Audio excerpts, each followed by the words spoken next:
নমস্কার, আমি অনির্বাণ চৌধুরী। শুরু করছি এডিট পেজ। আজ ঠিক করেছিলাম শুরুতেই একটা আশা জাগানো খবর দেব আপনাদের। বুঝতেই পারছেন, এই করোনার বাজারে একমাত্র আশার খবর হতে পারে শুধুই করোনা ঠেকানোর উপায়। আর সেই উপায় যদি থাকে আমার বাড়িতেই, তাহলে তো কথাই নেই।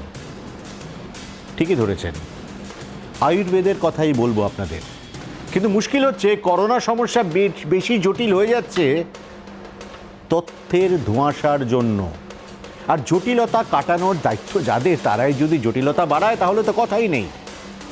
যেমন আবার বিশামাল কথা বলছে বিশ্ব স্বাস্থ্য সংস্থা হু। তাদের সাম্প্রতিক আবিষ্কার হলো উপসর্গহীনদের থেকে করোনা সংক্রমণ সচরাচর হয় না। যদিও এই নিয়ে বিতর্ক তৈরি হতে তড়িঘড়ি তারা সাফাইও দিয়ে দিয়েছে। বলেছে এই ব্যাপারে বহু তথ্য এখনো অজানা। কিন্তু ঘটনা হলো, করোনা নিয়ে বিশ্বজুড়ে চিকিৎসা বিশেষজ্ঞরা কার্যত মাথার চুল ছিঁড়ছেন, এবং তাদের সবচেয়ে বেশি উদ্বেগের কারণ উপসর্গহীন সংক্রমিতরাই। কে আক্রান্ত আর কে আক্রান্ত নন তা তো বোঝাই যাচ্ছে না। আর উপসর্গহীনদের থেকে ভয় কম, এই বার্তা নিশ্চয়ই প্রশাসনকে স্বস্তি দেবে। কোটি কোটি পরিযায়ী শ্রমিককে ঘিরে যে উদ্বেগ ছড়িয়েছে তারও কিছুটা প্রশমন হবে। কিন্তু প্রশ্ন হচ্ছে, এভাবে বারবার বয়ান বদলালে হুয়ের কথার কতটা বিশ্বাসযোগ্য বলে ধরবো আমরা? বিশ্ব মহামারীর সবচেয়ে বড় ট্র্যাজেডি বোধহয় এটাই, আন্তর্জাতিক নোডাল এজেন্সির উপরই ভরসা রাখা যাচ্ছে না। আর এই সংস্থাই গোড়াতে বলেছিল যে মানুষ থেকে মানুষে নাকি করোনা ছড়ায় না। আর সেই বক্তব্য নিয়ে কম ঝলগোলা হয়নি। সেই ঘোলা জলে হু আরেকটা মাছ ছেড়ে দিল কিনা কে বলতে পারে। বিশেষ করে তাদের নিরপেক্ষতার উপর যখন বড়সড় প্রশ্নচিহ্ন রয়ে গেছে। উপসর্গহীনরা বিপজ্জনক না হলে কি সুবিধা হবে? শুধু লক্ষণযুক্ত মানুষকে চিহ্নিত করে পরীক্ষা করলেই হবে তার মানে কলকাতা শহরের ওয়ার্ডে ওয়ার্ডে র্যান্ডম পরীক্ষার যে বিশাল কর্মকাণ্ড রাজ্য সরকার শুরু করেছে, তার ভার অনেকটাই লাঘব হয়ে যাবে। আর যারা উপসর্গহীন তারা কি করবেন? তারা নিজেদের রোগ প্রতিরোধ ক্ষমতা বাড়ানোর চেষ্টা করবেন। কিভাবে বাড়বে? এই বিষয়ে একটু বিকল্প পথে হাঁটতে পারেন।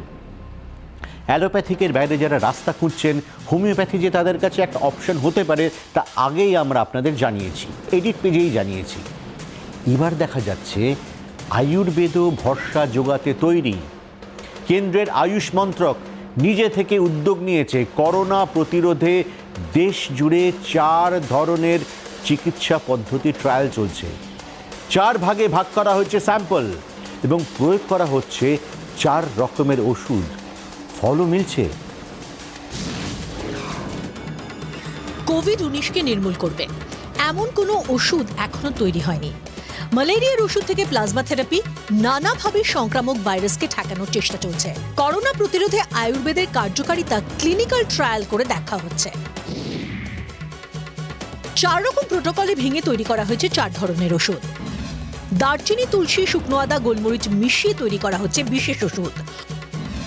অশ্বগন্ধা, গুরুচি, গুলঞ্চ, যষ্টিমধু মিশিয়ে তৈরি করা হচ্ছে বিশেষ মিশ্রণ। এছাড়াও রাখা হচ্ছে চ্যবনপ্রাশ, সঙ্গে গোল্ড মিল্ক অর্থাৎ দুধের সঙ্গে হলুদের মিশ্রণ। করোনা প্রতিহত করতে শরীরে প্রতিরোধের প্রাচীর গড়তে হবে। এই লক্ষ্যে স্যাম্পলকে 4 ভাগে ভাগ করা হয়েছে। যাদের সংক্রমণের মাত্রা কম, সেখানে ভাইরাল লোড কমাতে আয়ুর্বেদ ওষুধ প্রয়োগ করা হচ্ছে। যারা কোভিডে তীব্রভাবে আক্রান্ত এবং লাইফ সাপোর্টে আছেন, স্ট্যান্ডার্ড চিকিৎসার পাশাপাশি প্রোটোকল মেডিসিন হিসেবে তাদের আয়ুর্বেদ মিশ্রণ দেওয়া হচ্ছে। করোনা সংকটে ফ্রন্টলাইনে থেকে যুদ্ধ করছেন যারা, সেই সব ডাক্তার, নার্স, পুলিশ, সাফাই কর্মীদের প্রতিরোধ ক্ষমতা বাড়াতে আয়ুর্বেদ ওষুধ দেওয়া হচ্ছে। লকডাউনে যারা গৃহবন্দী ছিলেন, তাদের প্রতিরোধ ক্ষমতা বাড়াতে প্রয়োগ করা হচ্ছে আয়ুর্বেদ ওষুধ। রাজ্য আয়ুর্বেদ কাউন্সিলের সহ সভাপতি প্রদ্যোৎ বিকাশ কর মহাপাত্রের বক্তব্য, এখনো পর্যন্ত ট্রায়ালে যে ফলাফল উঠে আসছে তা যথেষ্ট আশাব্যঞ্জক। পূর্ণাঙ্গ ফলের দিকে তাঁরা তাকিয়ে।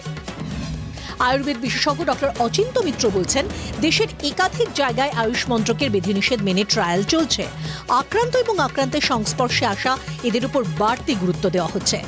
আপনাদের মডার্ন মেডিসিন চলছে, যেখানে লাইফ সাপোর্ট মেডিসিন চলছে, সেখানে যদি আমাদের এই ইমিউন বুস্টিংটাকে চালিয়ে রাখা হয়, তাহলে তার ইন্টেন্সিটি অফ অ্যাটাকটা কমবে এবং রোগীর সুস্থ হওয়ার সম্ভাবনা বাড়বে। দেশ জুড়ে এই ট্রায়ালের দেখভাল করছে National Research Institute for Ayurvedic Drug and Development. Tanmoy প্রামাণিকের রিপোর্ট, জি24 ঘন্টা। করোনার কোনো ভ্যাকসিন আবিষ্কার হয়নি, ওষুধও তৈরি হয়নি। ভাইরাস বধের ফর্মুলাটা করতে পারলেই তো একসঙ্গে দুটো ওষুধই হয়তো বাজারে চলে আসবে। তাহলে এখন সামাজিক দূরত্ব বজায় রাখাটাই অন্যতম উপায়। তার সঙ্গেই নিজের ইমিউনিটি বাড়িয়ে যেতে হবে। ডাক্তাররা বারে বারে বলছেন ইমিউনিটি বাড়ান, এবং করোনার বিরুদ্ধে প্রতিরোধ তৈরি করতে হাইড্রক্সিক্লোরোকুইনের পাশাপাশি বাড়াতে দেশের বহু মানুষ হোমিওপ্যাথি ওষুধও খাচ্ছেন, কারণ দামে সস্তা এবং সাইড এফেক্ট নেই। কিন্তু আয়ুর্বেদ সেভাবে কিন্তু প্রচলিত নয়। আসলে আয়ুর্বেদে যে রোগ সারে সেটাই আমাদের দেশের মানুষকে বিশ্বাস করানো কঠিন অনেককে, কারণ আমরা অতীত ঐতিহ্যকে ভুলতে এক্সপার্ট। একটু উত্তরের দিকে তাকান, হিমালয়ের ঠিক ওপারে কোথায়? চীনকে দেখতে পাচ্ছেন? সেখানে কিন্তু লকডাউন উঠে গেছে, অথচ সেখানেই প্রথম করোনা ছড়িয়েছিল। কি করে করোনা নিয়ন্ত্রণ করলো চীন? বেজিংয়ের একটা হোয়াইট পেপার বলছে যে 92% রোগী সুস্থ হয়েছেন চীনের চিরাচরিত ওষুধ খেয়ে। চীনের চিরাচরিত ওষুধ কি? ভেষজ আয়ুর্বেদ। কোথা থেকে আয়ুর্বেদ চর্চা শিখেছে চীনারা? আমাদের থেকে। তাহলে আমরা কেন মুখ ফিরিয়ে থাকবো আমাদের প্রাচীন সম্পদের থেকে? প্রাকৃতিক হোক বা কৃত্রিম, চীন থেকেই গোটা বিশ্বে করোনা ছড়িয়েছে। আবার করোনার প্রাথমিক ধাক্কাও চীনকেই সামলাতে হয়েছে। বছরের দ্বিতীয়ার্ধে পৌঁছে দেখা যাচ্ছে করোনা সবচেয়ে ভালো সামলেছে চীনই। 140 কোটির বিশাল দেশ 23টি প্রদেশে বিভক্ত। তার মাত্র একটিতেই সংক্রমণকে আটকে রাখতে সক্ষম হয় বেজিং। আক্রান্তের সংখ্যা 1 লক্ষেরও নিচে। কেন, কিভাবে? মার্কিন সংবাদ মাধ্যম ঘুরিয়ে ইঙ্গিত দিচ্ছে চীনই ভাইরাস তৈরি করেছে, তাই তারাই সবচেয়ে ভালো জানে কিভাবে এর মোকাবিলা করা সম্ভব। মার্কিন প্রেসিডেন্ট ডোনাল্ড ট্রাম্প তো নিয়ম করে চীন ও বিশ্ব স্বাস্থ্য সংস্থাকে দুষছেন। এবার পাল্টা প্রচারের পথে গেল বেজিং। করোনা মোকাবিলা নিয়ে রীতিমতো শ্বেতপত্র প্রকাশ করেছে তারা। চীনের দাবি, নাগরিকের জীবন রক্ষাকেই অগ্রাধিকার দিয়েছে তারা। ষড়যন্ত্রের অভিযোগ 140 কোটি চীনবাসীর অপমান। করোনা নিয়ে কোনো তথ্যই গোপন করা হয়নি। সুদৃঢ় নেতৃত্ব ও নিখুঁত পরিকল্পনায় যুদ্ধে জিতিয়েছে। চীনা শ্বেতপত্রের 4টি অনুচ্ছেদে ধরে ধরে মার্কিন অভিযোগের জবাব দেওয়া হয়েছে। সেটা দুই মহাশক্তিধরের স্নায়ুযুদ্ধ। কিন্তু তার মাঝেই এমন তথ্য রয়েছে যা ভারতের পক্ষে যথেষ্টই উৎসাহব্যঞ্জক। শ্বেতপত্রে প্রকাশ, 92% করোনা আক্রান্তের চিকিৎসা হয়েছে চিরাচরিত চীনা ওষুধ দিয়ে। চীনের চিকিৎসা বিজ্ঞান 3500 বছরের পুরনো। এক এক রকমের অসুখে এক এক ধরনের চিকিৎসা পদ্ধতি প্রয়োগ করেন চীনারা। তার কয়েকটি তো বিশ্বখ্যাত। সেগুলি হলো ভেষজ ওষুধ, আকুপাংচার, কাপিং থেরাপি, গুয়াসা বা চামড়া চেরা, তুইনা বা বিশেষ মাসাজ, ডাইডা বা হাড়জোড়া, কিগং বা যোগ ব্যায়াম এবং খাদ্যাভ্যাস নিয়ন্ত্রণ।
বিভূতির নিদানও নয়, ওগুলো বুজরুকি।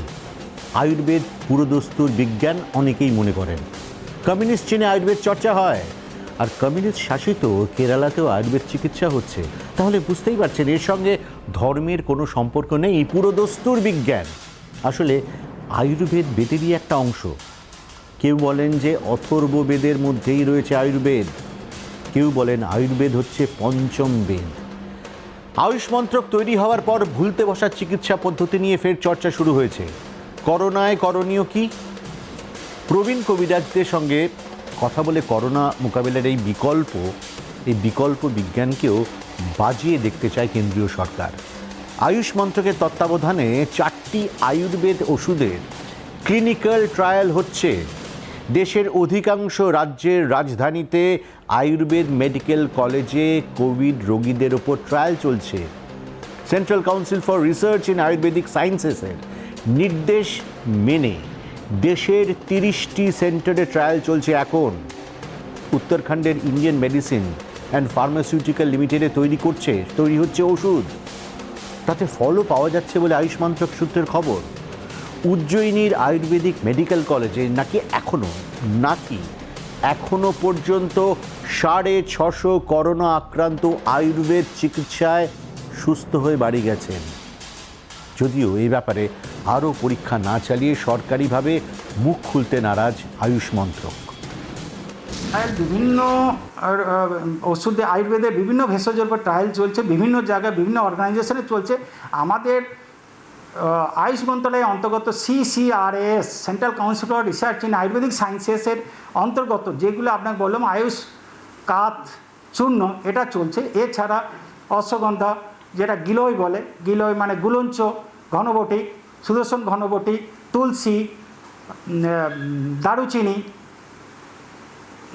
গোলমরিচ মানে বাংলায় আমরা যেটা বলি গোলমরিচ বা কালি মির্চ যেটা বলে বা মরিচ যেটা বলা হয় এইগুলো। এছাড়া বাজারে যেগুলো বিভিন্ন ফর্মুলেশন হিসেবে আছে সেগুলো আমরা ব্যবহার করতে পারি। সেই কী ধরনের রিসার্চ চলছে এটা তো খুবই কাউন্সিলে গোপনীয় ব্যাপার, কিন্তু হাতের কাছে যেগুলো পাই আমরা যে এই ওষুধগুলো এবং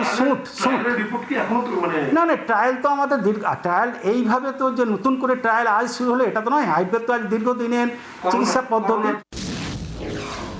আয়ুর্বেদ চিকিৎসার অন্যতম শর্ত হলো সুশৃঙ্খল ও সুস্থ জীবনযাপন। তা না করলে কোনো কবিরাজি চিকিৎসাই ফলপ্রসূ হবে না। চীনের ক্ষেত্রে ভেষজ ওষুধ কাজ করছে, কারণ চীনাদের শৃঙ্খলা নিয়ে কোনো কথা হবে না। সরকারের উপর কেউ কোনো কথা বলে না। চীন সরকারের এখন লক্ষ্য গোটা বিশ্বকে তাদের কথা শোনানো। আর ড্রাগনের বাসিতে এখন বিমোহিত অ্যাপল, গুগলের মতন সংস্থাও চীনের কথায় অনলাইনে ভারতের স্বার্থহানি করে চলেছে এই দুই সংস্থা। করোনা সংক্রমণের হুয়ের কি ভূমিকা সেটা আমরা সকলেই দেখেছি। লোকলজ্জার মাথা খেয়ে হু প্রধান চীনের গুণগান করে গিয়েছেন, এমনকি আমেরিকাকে চটাতেও ভয় হয়নি তার। হু একটি অলাভজনক সংস্থা, কিন্তু এমন অনেক বিশ্ববিখ্যাত বহুজাতিক সংস্থাও রয়েছে যারা চীনের সুরে নেচে চলেছে। চীন কি অ্যাপল কিংবা গুগলের মতো মার্কিন টেক জায়ান্টদের নিয়ন্ত্রণ করে?